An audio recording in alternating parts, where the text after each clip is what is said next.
In the name of Allah, the most beneficent. Assalamu alaikum, my dear students of class 6. How are you all? Students, here I welcome you to the Revision lecture of Social Studies.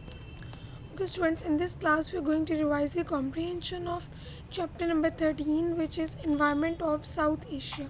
So, first of all, students, you must know that there are 8 countries in South Asia. और ये तमाम इन countries के नाम आपके finger tips होने चाहिए. Objective point of view से बहुत ज़्यादा इंपॉर्टेंट है. Afghanistan, Pakistan, India, Nepal, Bangladesh, Bhutan, Sri Lanka and Maldives. Okay, clear? You must remember these names. Okay ji. First of all, let me tell you students, there are 4 questions in your book. We have only done question number 1 and 4. Okay, so in this lecture we are going to revise these questions. So question number 1 is, recycling means making use of old and discarded things. recycling का मतलब क्या होता है? पुरानी और जो waste कर दी गई चीज़ होती है उनको यूज़ में लेके आना, यूटिलाइज़ करना. सो इस फर्स्ट क्वेश्चन के 3 आगे से पार्ट्स हैं. फर्स्ट पार्ट में वो क्या कह रहे हैं? Give 2 examples of how old household goods are recycled. कोई से 2 एग्जाम्पल लेके हम घर की पुरानी चीज़ों को किस तरह से रिसाइकिल कर सकते हैं.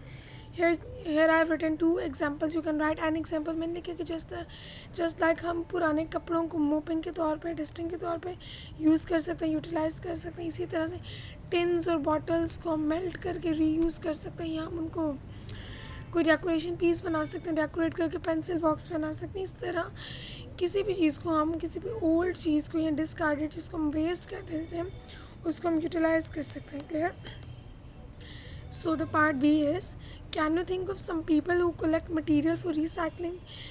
क्या आप किसी ऐसे लोगों के बारे में जानते हैं कि जो रिसाइकलिंग के लिए मटीरियल कलेक्ट करते हैं? येस, वी ऑल नो कि वेस्ट डीलर्स उनको कहा जाता है, जो हम आम ज़बान में कहते हैं कि रद्दी जिन्हें हम कहते हैं. Waste dealers collect waste material just like old paper, bottles, utensils and many other things for the purpose of recycling. ये लोग क्या करते हैं, मतलब बहुत सी चीज़ें जो कि हम वेस्ट कर देते हैं, हमारे यूज़ में नहीं रहती, इन चीज़ों को कलेक्ट करते हैं और उनको रिसाइकिल करते हैं, से डिफरेंट चीज़ों में कन्वर्ट करते हैं, यूटिलाइज़ करते हैं. जस्ट लाइक ओल्ड पेपर्स हो गए, बॉटल्स हो गई, यूटेंसिल्स और बहुत सी चीज़ें. ठीक है. Okay, part C, name 3 causes of atmospheric pollution. आपने एटमॉस्फेरिक पोल्यूशन की कोई 3 कॉजेज़, यानी कि कोई ऐसे 3 वजूहत जो कि हमारे एटमॉस्फेयर को, हमारी आबोहवा को पोल्यूट करते हैं. वी ऑल नो, एक तो हमारी फैक्ट्रीज से निकलने वाला धुआं, हमारे व्हीकल्स जो ट्रांसपोर्ट चलती है उससे निकलने वाला धुआं, केमिकल वेस्ट फ्रॉम इंडस्ट्रीज, ये तमाम चीज़ें जो कि हमारे एटमॉस्फेयर को पोल्यूट करती हैं. Clear? You can write any other cause. Okay.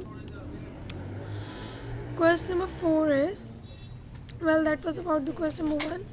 Question number 4 is, find out if there is an environmental protection agency in the country. How does it help? बताया, आपने बताना कि क्या हमारे मुल्क में कोई ऐसी कंट्री है, जो कोई ऐसी इन्वायरमेंटल प्रोटेक्शन कंट्री एजेंसी है जो कि हमारी एनवायरनमेंट को प्रोटेक्ट करती है, क्लीन करती है. अगर है तो किस तरह से हेल्प आउट करती है एनवायरनमेंट को क्लीन करने की. We all know that is environmental protection agency in the country and its name is PEPA. It stands for Pakistan environmental protection agency. It is full name. तो क्या करती है वो, किस तरह से रोड्स को क्लीन करती है, ट्रीज़ ग्रो करती है, पोल्यूटेड वाटर को साफ़ करती है, एनवायरनमेंट को इस तरह से मज़ीद बेहतर बनाती है. Well, that was about the question number 4. I hope it is clear.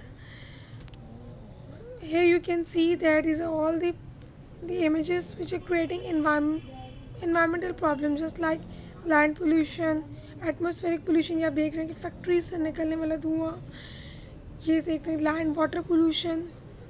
इस तरह ये तमाम चीज़ें जो कि एनवायरनमेंट को पोल्यूट करें, वजह बन रहे हैं environmental pollution के.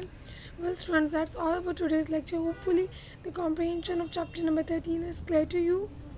Well, best of luck for exams. That's all about today's lecture. So see you in the next class. Till then, take care. Allah Hafiz.